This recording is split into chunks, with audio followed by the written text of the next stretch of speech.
Dawn of the Future is an expansion of the Final Fantasy XV universe, attempting to fill some gaps left by the vanilla game by retelling the previously planned but now cancelled DLC chapters. So, does it succeed in giving a satisfying narrative to the Final Fantasy XV universe? In my opinion, no, it doesn't, not even close.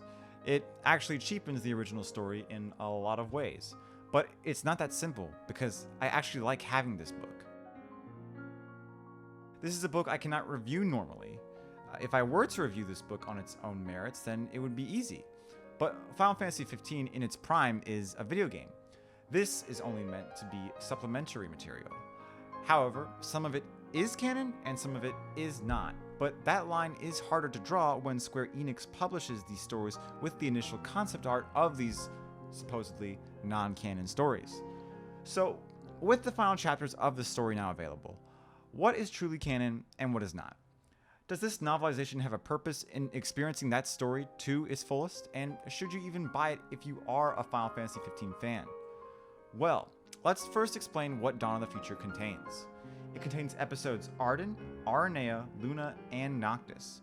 Only Arden and Aranea are considered canon, while Luna and Noctis were stories under initial conception by Square Enix before their cancellation.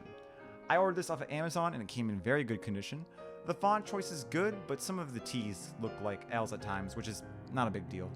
Compared to Junishima's novelization of Nier Automata, which is riddled with a pesky typo here or there, I found little to none here.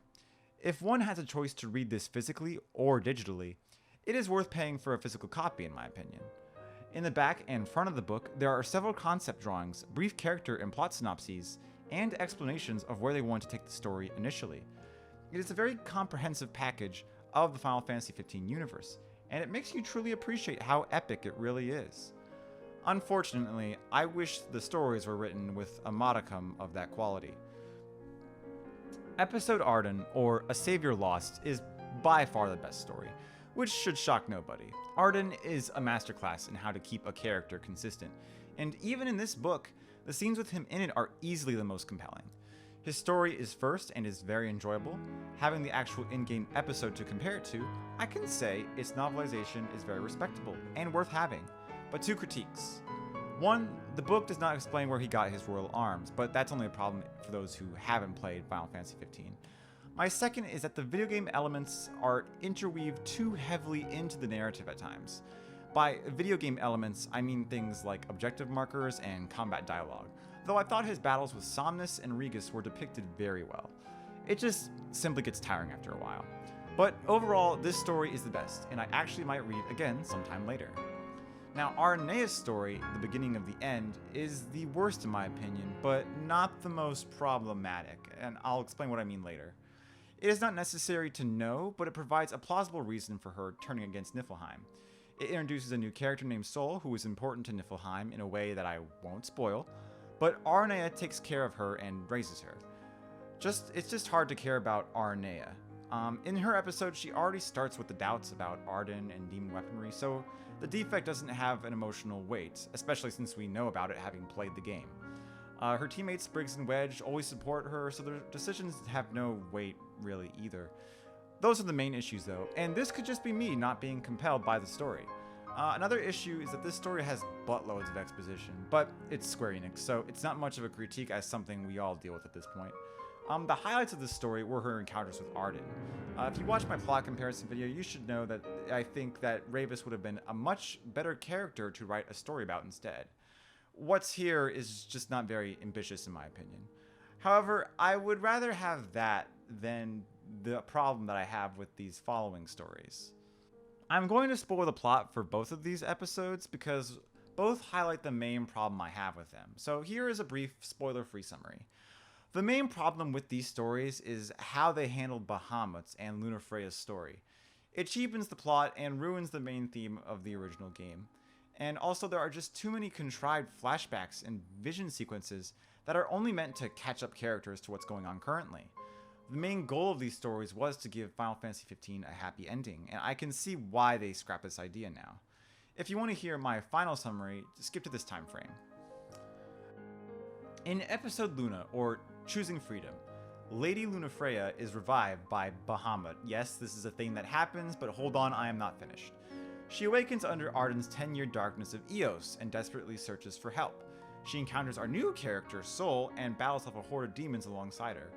It is in the final moment of this fight that she discovers a new power. This is the power to absorb demons, the same power Arden had if you watched episode Arden. And when they both find a refuge and Lunafreya falls asleep later in the story, Bahamut appears to her in a dream and tells her that she is now the one destined to kill Arden, not Noctis, the main freaking character.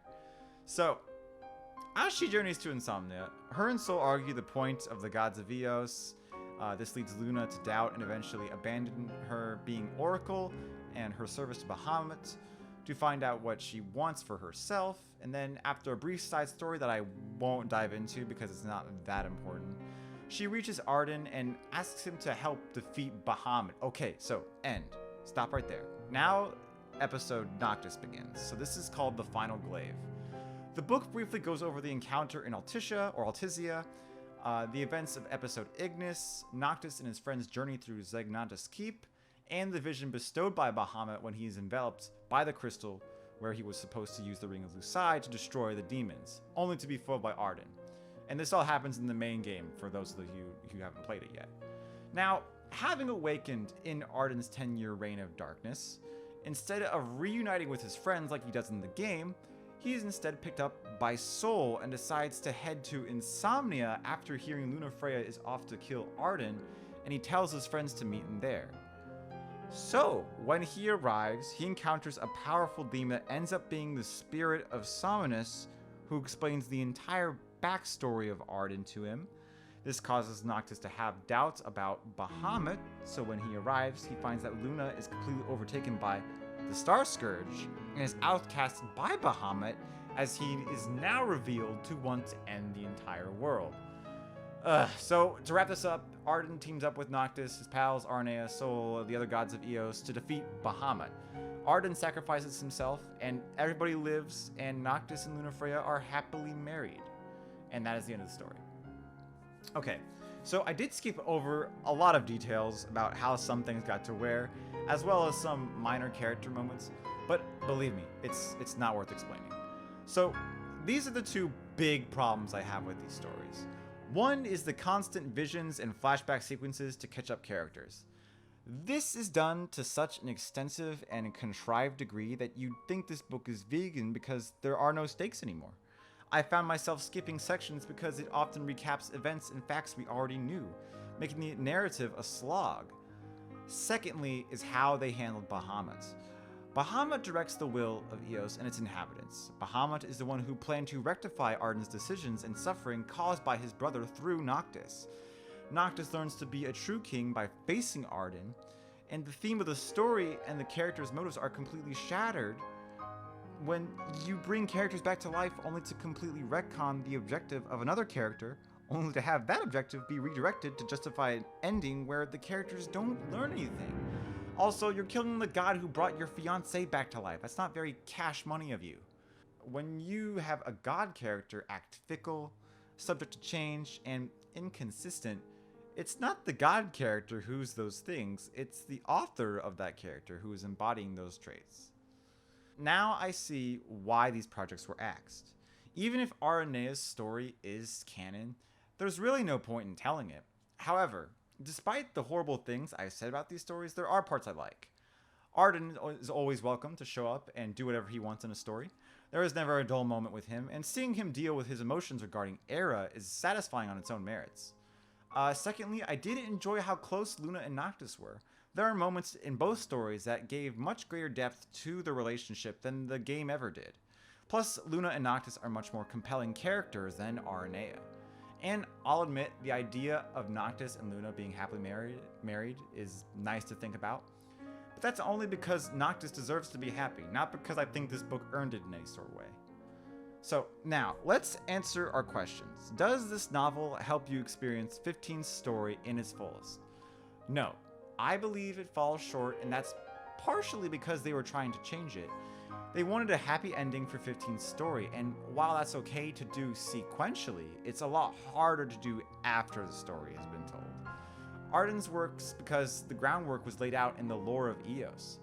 Aranea's works because she is an influential character. But to change the goals of the main characters at the story's endgame, that's way too risky. I get that the idea was to set up Bahamut as the bad guy, but I feel like a lot of weight is lost to the story when you do that, making it uncompelling. And that's if you make it make sense. Bahamut seems like such a joke in this narrative, and the lengths they go to cast him as the bad guy is just lazy, to be honest with you. Okay, so the next question. Should you even buy it if you are a Final Fantasy 15 fan? This may come as a shock to you at this point, but yes. Don't get me wrong, there are many flaws with this book. There are issues in plot, writing, and character development. It's kind of a mess. But with Dawn of the Future, you do get something special. You get the full mess. By the end of the book, you start to understand why this game took so long to develop, and you see why 15's story had to be told the way it was, and it's partly because of the aspirations of Square Enix. They were way too high. There is something interesting about seeing a failed vision, but I think it only failed on its own merits. I view Dawn of the Future as a rough draft of Final Fantasy XV's main narrative, and as a fan, I can appreciate it way more that way.